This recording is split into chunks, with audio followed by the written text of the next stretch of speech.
If your idea of work is to earn salary, it means everything I'm saying doesn't make sense to you. The expectation is that you find yourself in any environment, you work like it's your own. It is called commitment.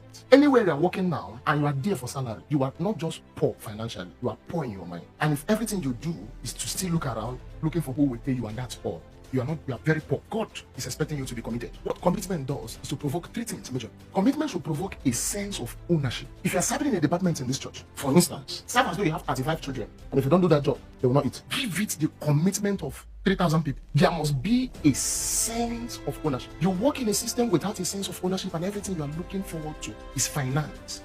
God will not give you your own. It is called faithfulness in another man's business. Every system you have passed through, whether paid, low paid, or not paid at all, is an opportunity God is giving you to understudy how to have your own. This is not just about work. This includes family. You enter your uncle's house, for instance, and this is a real normal uncle. You live with him for 6 months. What you're supposed to do there is to operate with a sense of ownership in that environment as though it is your own. The same thing applies to church. The same thing applies to office. The same thing applies to work. The commandment that Jews go by that make them excellent all over the world is that they are told that whatsoever you do it as unto the Lord. So an average Jewish person comes into any organization and have a consciousness that it is God I'm doing it for. So they clean the chair like they will clean it if it is God that will sit on it. That's how they do their job. And by so doing, they climb to the apex of that organization, and in a very short time, they have their own. Your idea of distance is money. How much? How much? Do you know, one way or the other,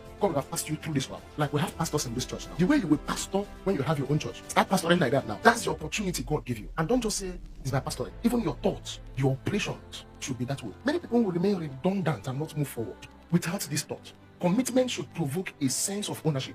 Now you cannot start your own. You find yourself in an environment where it is already working. Do it the way you would have done it if it was yours, and start it early. By the standards of what I'm explaining now, you will see that many people do not have commitment to anything.